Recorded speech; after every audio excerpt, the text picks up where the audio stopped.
Con alegría y esperanza damos a conocer el gabinete ministerial que me acompañará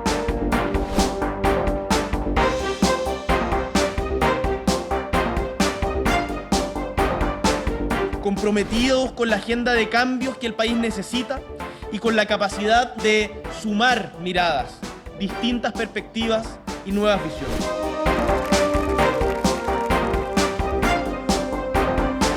Un gabinete diverso como diverso es nuestro país, porque estamos seguros que la riqueza de Chile radica justamente en la diversidad de su gente. Van a venir momentos difíciles, de alta exposición y arduo trabajo. Y será en esos momentos cuando más debemos actuar en equipo. Y allí veíamos la imagen de la presentación del gabinete que se hizo hoy en Chile con mayoría de mujeres.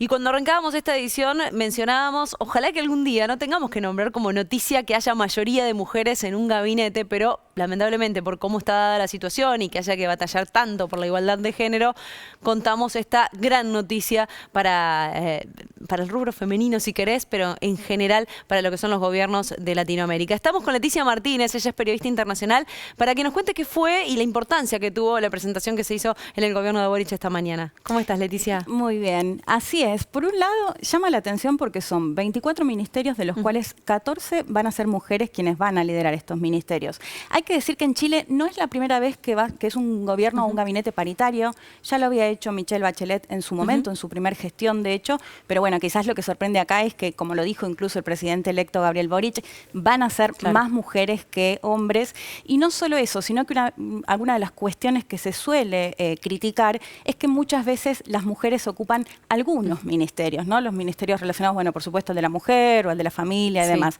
Acá lo que más pasa, referidos al género exacto, que en realidad al ministerio en sí, digamos. Exacto. Y acá lo que pasa, o lo que vemos y lo que se presentó hoy, es que van a ocupar carteras muy relevantes. De hecho, la más relevante es la del Ministerio del Interior, que en Chile no hay vicepresidencia, es decir, que el ministerio más relevante o el que le sigue puede ser el Ministerio del Interior, que va a ser por primera vez justamente liderado por una mujer.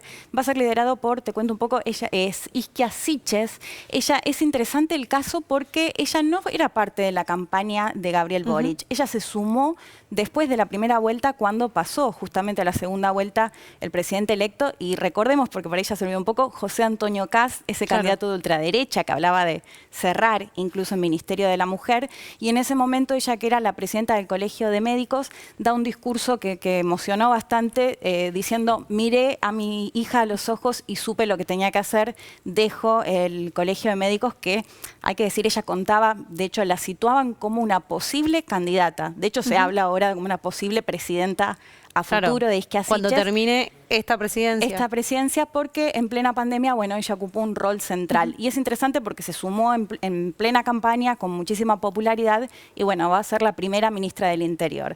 Después, los otros ministerios, por supuesto, Camila Vallejo, que es muy conocida o reconocida justamente por haber sido dirigente estudiantil, reconocida internacionalmente.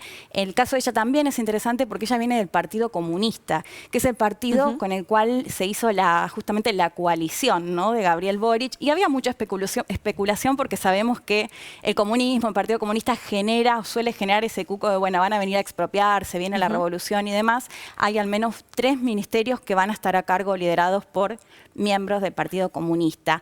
Después, otra figura clave va a ser la de Giorgio Jackson, que era un legislador muy cercano, amigo de Gabriel Boric. De hecho, se había especulado en su momento con que sea la figura de primera dama, porque, bueno, también eso es interesante, se está cuestionando mucho el rol de primera dama y qué es lo que tiene que hacer una primera dama. Jackson, que va a ser el nexo, el ministerio de él, el nexo con el Congreso, es también un líder estudiantil, ese es otro de los rasgos.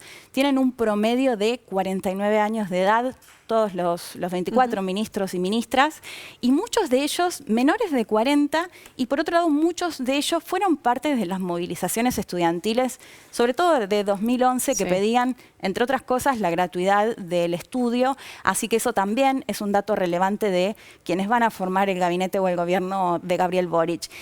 Otro dato que se puede sumar es que, si bien la gran mayoría forman parte de lo que es Apruebo Dignidad, esta coalición que te mencionaba, también hizo algún que otro gesto a lo que se conoce como la exconcertación, o lo que fue en su momento la nueva mayoría, que es básicamente un espacio de centroizquierda que ha gobernado. Hay que recordar que en Chile, desde la vuelta a la democracia, se fueron turnando, por decirlo de alguna forma, la coalición de centroizquierda y la coalición de derecha, como la que gobierna actualmente con Sebastián Piñera. Es interesante porque el Apruebo Dignidad de Boric está un poquito más a la izquierda, pero hizo estos gestos sumando también ministerios con, por ejemplo, miembros del Partido Socialista. Y ahí te sumo, si te parece, la última figura que me parece muy relevante, que estamos hablando de Maya Fernández Allende. Ella va a estar a cargo del Ministerio de Defensa.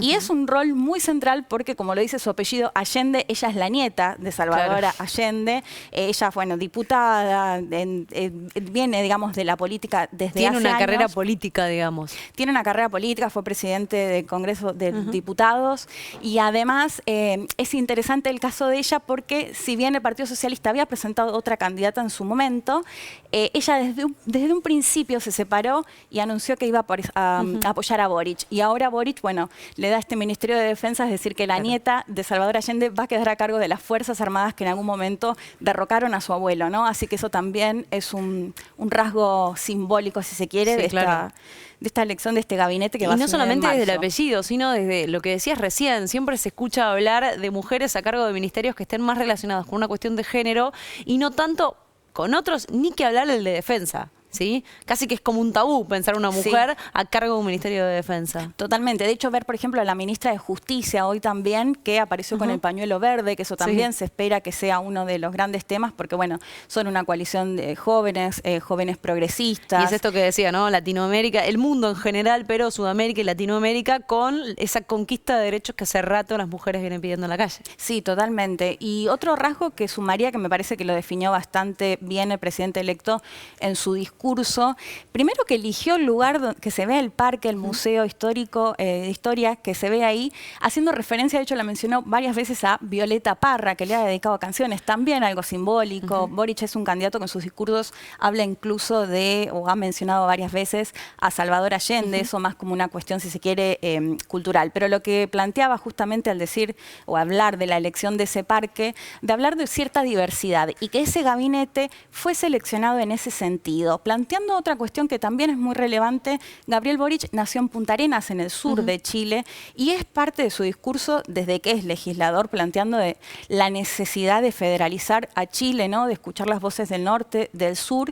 y en ese sentido también la elección de su gabinete de distintas partes de Chile, no solo de Santiago o de, digamos, lo que se conoce como la región metropolitana de Santiago, hablando de esta diversidad, de representar a los 19 millones de chilenos y chilenas. Así que, bueno, un poco eso me parece que era el planteo de este gabinete que se presentó hoy y que de hecho fue noticia internacionalmente, algo que tampoco suele por ahí suceder, que despierte tanto interés, que conocer más en detalle los ministros o las ministras, pero bueno, creo que claramente tiene que ver con las características de este gabinete. Claro que sí, que seguiremos hablando, por supuesto, muchas veces más, seguramente, a lo largo de estos días, con lo que tiene que ver con el gabinete de Chile. Pero también se está hablando mucho y seguiremos hablando, lamentablemente en este caso, de un conflicto que está viviendo el mundo, que tiene en vilo a casi toda Europa, porque podría llegar a ser la antesala de una guerra en toda Europa. Y estamos hablando del conflicto que crece cada vez más en tensión entre Ucrania por un lado, Rusia por el otro, con Estados Unidos como un protagonista fundamental.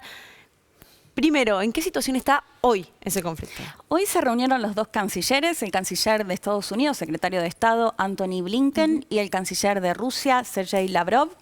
Quedaron en que no va a haber muchas respuestas hasta la semana que viene. Tampoco hay mucha esperanza de alguna negociación, porque no parecen estar muy decididos, digamos, a ceder en los pedidos de la otra parte. ¿Cuál es el trasfondo de todo esto? tanto Estados Unidos como la OTAN, la alianza militar, acusan a Rusia de querer invadir Ucrania. Ucrania es un país que está ubicado en Europa del Este, ex Unión Soviética. Lo que ellos dicen es, bueno, lo quiere invadir porque hay más de 100.000 soldados que están apostados en la frontera que comparte Rusia con Ucrania, más de 1.000 kilómetros de frontera. Además que Rusia se anexó lo que es la península de Crimea en el 2014, que estaba en manos de Ucrania en su momento. Y bueno, y por estos motivos dice, bueno, quiere, además hay que recordar, y esto es muy importante, hay una guerra en Ucrania del Este, en lo que se conoce como el Donbass, y lo que dicen es, bueno, lo que dice el gobierno ucraniano particularmente es, Rusia, el gobierno de Vladimir Putin, financia a los separatistas y que se da esta guerra en la cual ya murieron más de 14.000 personas desde el 2014. ¿Qué dice Rusia? ¿Qué dice Vladimir Putin? No, nosotros no queremos invadir. Lo que nosotros no queremos es que la OTAN siga avanzando en territorio en la Europa del Este o que siga avanzando en territorios que pertenecieron a la Unión Soviética, ¿no? Esto que muchas veces se dice, lo que era el patio trasero, o que cuidan su patio trasero. Eso es un poco lo que plantea Putin, es nosotros queremos que retrocedan en lugares o países en los que no tenían que avanzar y queremos garantías de que Ucrania no va a ingresar a la OTAN. Estados Unidos le dice y la OTAN le dice no le podemos dar garantías de eso. Entonces ahí está este punto en el cual no parece poder avanzar porque no están dispuestos, digamos, a negociar. Claro, y mientras tanto aparecen armas de todos lados, para un lado y para el otro. Exacto, mientras tanto están los soldados en la frontera entre Ucrania y Rusia, también envió a Bielorrusia conjuntos militares y a su vez también los miembros de la OTAN enviando armamento, además del financiamiento de Estados Unidos a Ucrania también. Que todo eso es lo que genera, bueno, como esta idea de, bueno, una escalada, mayor tensión, se va a una guerra. Si me preguntas en este momento si va a haber una guerra, y por lo que he preguntado por las dudas a muchos analistas que se especializan en esto, creen que no, que al menos no que Rusia va a invadir Ucrania, quizás sí puede llegar a dar algún golpe o algo por el estilo, pero parece lejana la idea de una guerra en Europa o en los términos quizás en los que se los está planteando, sino más una demostración de fuerzas de poderío de uno y otro, ¿no? Exacto. Y otra vez hablar de Estados Unidos y de Rusia, como arrancamos. Y de remarcar, no te metas en esta región o en esta región. Y mira que si vos tenés armas, yo tengo peores, y están en ese ida y vuelta. Sí, yo creo que se trata un poco más de eso. Veremos igual la semana que viene y no hay que descartar absolutamente nada, pero hasta ahora el panorama parece un poco más eso de marcar territorio, como decimos en este caso literalmente, más que la posibilidad de ir a un conflicto bélico, al menos en los términos en los que se plantea. Gracias, Leti, por ayudarnos a entender un poco más lo que está pasando hoy en el mundo, no solamente en Sudamérica. Gracias. No, un placer. Seguimos con Diana.